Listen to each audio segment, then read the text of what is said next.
What's happening? Will Freeman, RevolutionaryLifestyleDesign.com, coming to you today to talk about how to transmute your sexual energy and why it's important. And this is one of the most important videos that I've ever done and will ever do.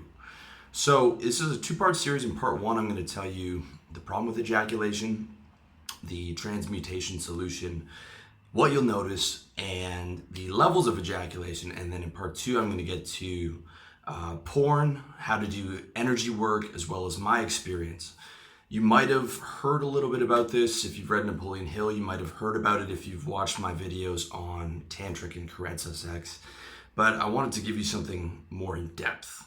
Okay, so what you need to understand is that sexual energy is life energy. Outside of our primary purpose, survival, our next purpose, designed by our creator, is replication, or to carry on the species. That is why the energy in your ejaculation is the most powerful concentrated energy that you have. Okay, one ejaculation has 200 to 500 million sperm in it, literally enough to father an entire continent. Your sexual energy is your life force, or chi, or whatever you want to call it, your libido, your vital energy. If you don't believe me, try jerking off 3 times and then going to the gym and trying to hit your personal best. I would guarantee that you won't even be able to lift 80% of your max, especially if you're my age, which is 35, or even just in your mid-20s. Okay, my sexual peak was at 14, where a hard bump on the subway would get my dick hard. But your energy levels consistently decline to where the older you get, the more each ejaculation takes its toll. All right, so that's an important thing to understand. The problem with ejaculation is this. Think of your energy like a car battery. When you ejaculate all the time, you're constantly draining that car battery. When you're young, you can get away with this, but the older you get, every ejaculation takes its toll, and it's a problem on many levels. Not only does it drain your energy, but it destroys your mood, okay? The height of sexual pleasure comes with a major boost in your key neurotransmitters. You get your dopamine, serotonin, GABA levels are up, adrenaline's up, norepinephrine's up. All these are elevated, especially as you get closer and then eventually reach your peak in orgasm, okay? That's why ejaculation is so addictive, because it is literally like a drug. Right? Drugs enhance your neurotransmitters. Unnaturally, ejaculation is a natural neurotransmitter amplifier. So every time you ejaculate, you're going to constantly, within the next day, you're going to crave that high again, that blast of chemicals. And the problem is, the second after you come, those levels instantly crash. So you go from this super high to this crash, which is now below your normal state. Okay, so your normal state's in the middle, you get a super high, and then you're crashing back down to below your normal state. And this in turn creates a vicious cycle of craving that ejaculation, getting that ejaculation, and then crashing down. Literally, just like a drug addict. This is the exact vicious cycle of ejaculation. Okay, some guys might feel relaxed after ejaculation. If you're young and you don't ejaculate all that much, or maybe you do 1 or 2 times a day, but you can get away with it because you're a high energy level guy, then it's not a big deal. But many guys, myself included, if I ejaculate too frequently, get what's called post-orgasmic depression. Okay, if I ejaculate after a month of restraining, it's barely noticeable. But if I'm ejaculating every day, or every, once, twice, 3 times a day, even a week of 3 times a day, I'm going to be at maybe 60% of my energy levels now. I mean, massive, massive difference. So frequent ejaculation is the best way to destroy your mood and energy. I would guarantee you that, okay? Not only that, ejaculation causes what's called the Coolidge effect, which you can look up. I've got a link to that in the article, which in layman's terms translates to getting bored of girls. Every player knows that the more girls you fuck, the faster you start to get bored of a new girl, sometimes only wanting to have sex with her once or twice at the most, okay? getting a lot of girls sounds cool, and for the first year or two, it is pretty fun. But casual sex, and you can ask any guy who has experience with women, gets boring really fast. Okay, you might not believe me if you're not at that level yet, but I'm telling you, it gets bored really fast. And not to mention the ethics of, if you're at the point where you've had sex with enough girls and you're having sex with so many girls and you're so draining your energy so heavily, and you only have an interest in a girl after one or two times, just on an ethical level, it's not the best place to be either, where you're just, you know, fucking a girl once, twice, and not calling her again. So I remember my wake up call very clearly. I used to spend all day in corporate sales selling clients, and then all night chasing girls, escaping the job that I hated during the day. I had tried, in between that, I would try businesses. The businesses wouldn't get off the ground. I didn't like being in sales. I didn't like doing what I was doing. So I would be making cold calls and selling, and then be on the online dating apps and texting girls. And then at night, chasing down the girls, because from that period of 22 to 30, I didn't drink. I didn't smoke, didn't do drugs, didn't do anything. So the sex and the sex addiction was my major release. And that would be what I would look forward to at the end of the day. Hey, maybe I'm gonna have a date with this girl, maybe I'm gonna get laid. And for a while, it was able to distract me from the fact that I didn't like what I was doing. But I remember leaving the girl's house at 2 a.m. on a weeknight, knowing I had to be up at 6 a.m.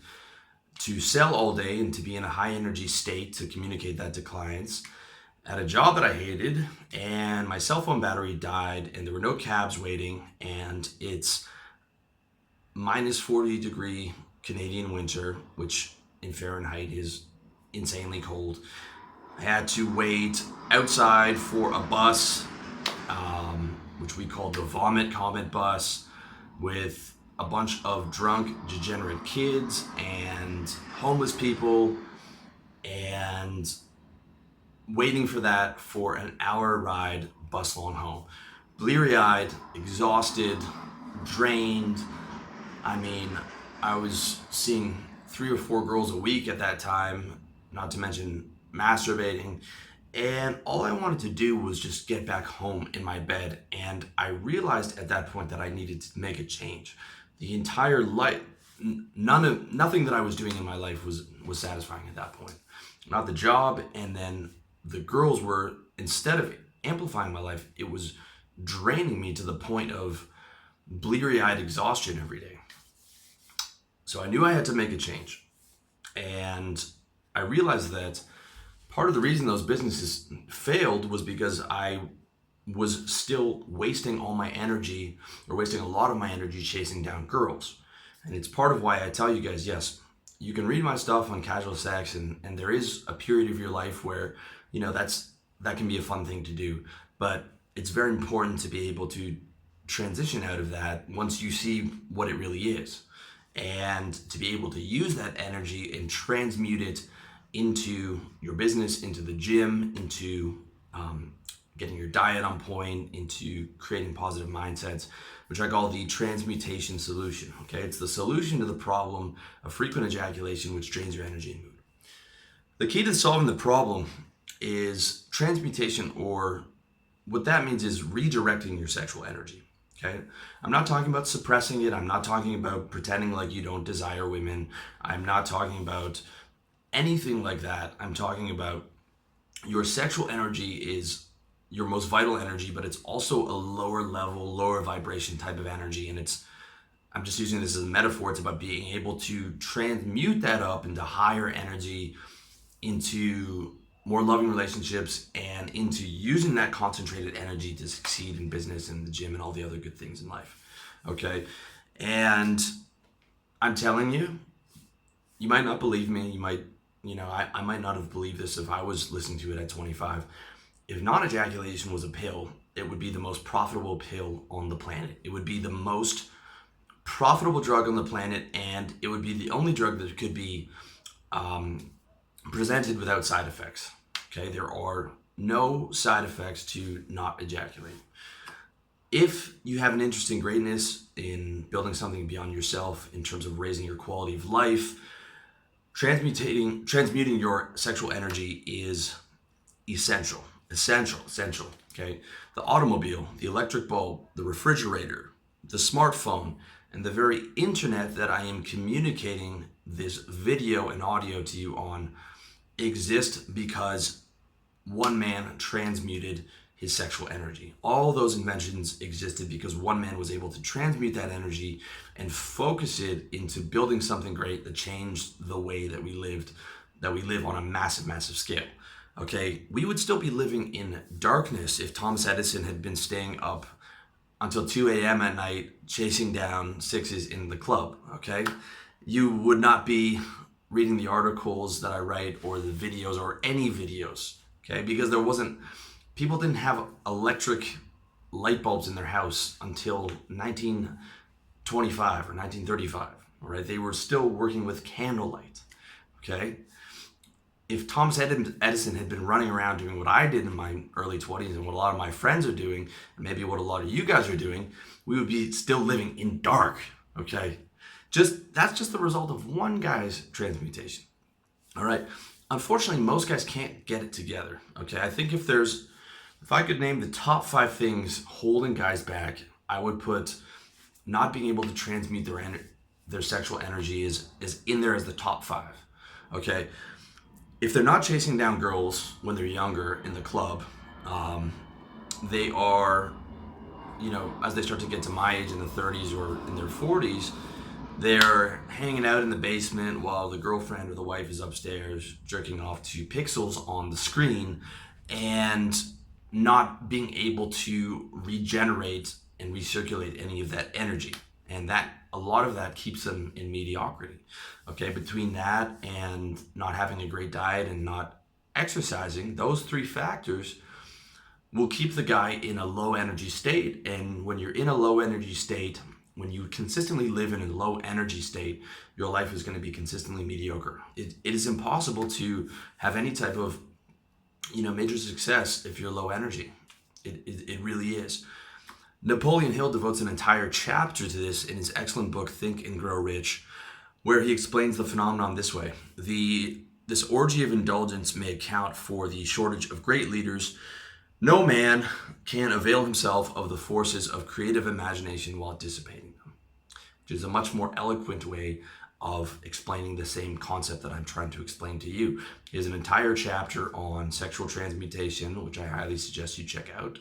Another article you might like is by Victor Pride of Bold and Determined, where he had come to the same conclusion as I had around the same age, independently, and that is the article of the same name, How to Transmute Your Sexual Energy.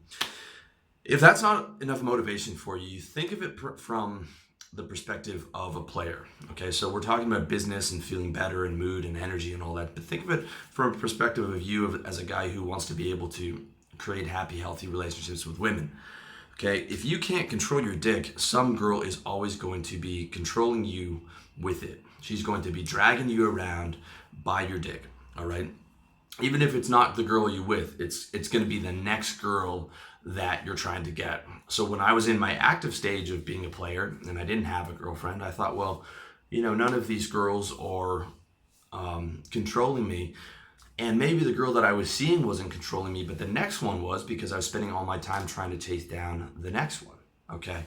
And there are so many cases of guys where they get involved in bad relationships because the girl's hot or because, she is very good in bed, and she's able to leverage that over emotional control with you. Okay. I'm not saying that all women do this, but I'm saying there are some women who do this. And I mean, it even goes down to something simple as you're able to dictate the terms of a date. When I was younger, I would never end a date if I thought that I had a possibility of getting laid. I would sit there with a girl who, perhaps wasn't being too polite, and just on the off chance that I might get laid, because I was thinking with the small head instead of the big head. Okay, where at the point when you actually have control over your dick, You can politely cut the date off and say that this is not working. You can cut off a bad relationship because you're able to either transmute your sexual energy or you're able to go without sex. You can control not chasing down girls at the club every night, or not chasing them down every weekend, running around doing day game. Okay, there's nothing wrong with doing that stuff in moderation, and there's nothing wrong with having a player phase. But if you do want to get to the higher levels, it is important to be able to control that sexual energy. Okay, I realize that I'm the guy who wrote the book How to Get Laid on Tinder, but that is still an option. But you don't have to do it to the extent that maybe you did when you were 23 or 24 and you're just learning the game. Okay, it's all about leveling up, is what I'm trying to say. So let me tell you what you'll notice when you start to get control over your ejaculation. Okay, within a week of no ejaculation, you're going to notice at least a 10% boost in energy and mood. I'll stand by that. A week of not touching your dick, you'll notice a 10% boost of energy and mood in your daily life. After 2 months, that's going to go up to 25%. After 8 months, which is my record for no PMO, also known as no porn, masturbation, orgasm, or no FAP, I was still having sex, but I was having the tantric Karetsa style bonding sex where I wouldn't come at the end. And 8 months was my personal best, and the impact was absolutely massive. Okay, it was the most high energy, high mood, high productive period of my last 15 years, which is really saying something, because I think I was around 32, I think it was about 3 years ago, and I had more energy than when I was 21, which is really, really saying something. So what you'll notice after something like 8 months of no PMO, tons of energy, mood through the roof, Cyclops style laser beam eye contact. I mean, I would just naturally shake everyone's hand and just stare right through their eyes because I had so much energy emanating from me. Stable, calm emotions. I felt like I was able to attract more attention just by walking in a room because my energy levels were so high. Much deeper ability to bond with a girl during sex. The best sex of my life was during that period where I would have non-ejaculatory, really love-centered bonding sex. And you're able to, when you go slow, you're able to go for, 2 hours at a time, take a break, go back, do it again for another hour.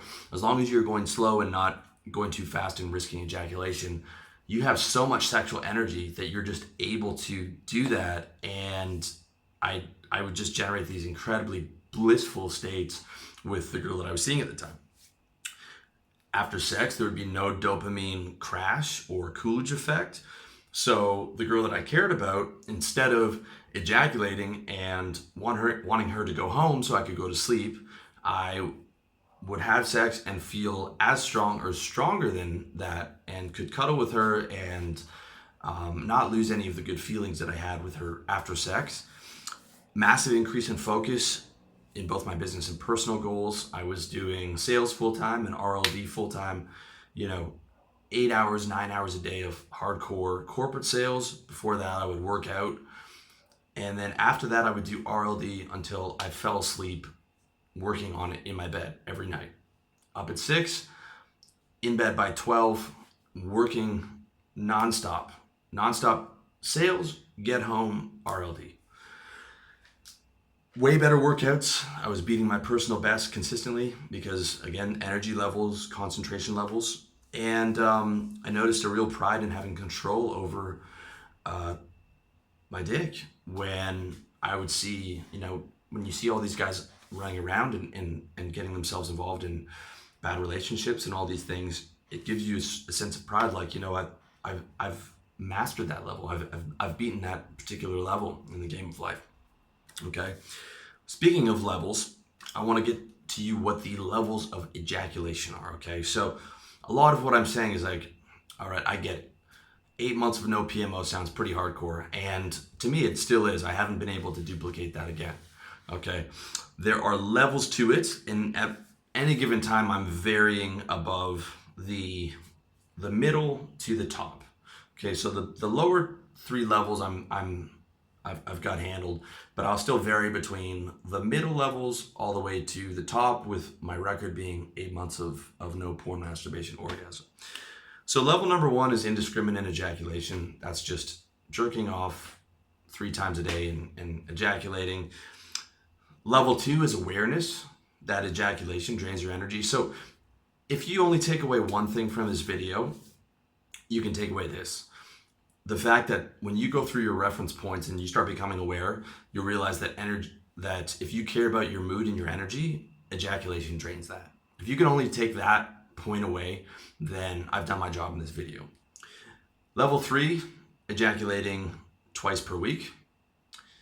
Level 4, ejaculating once per week.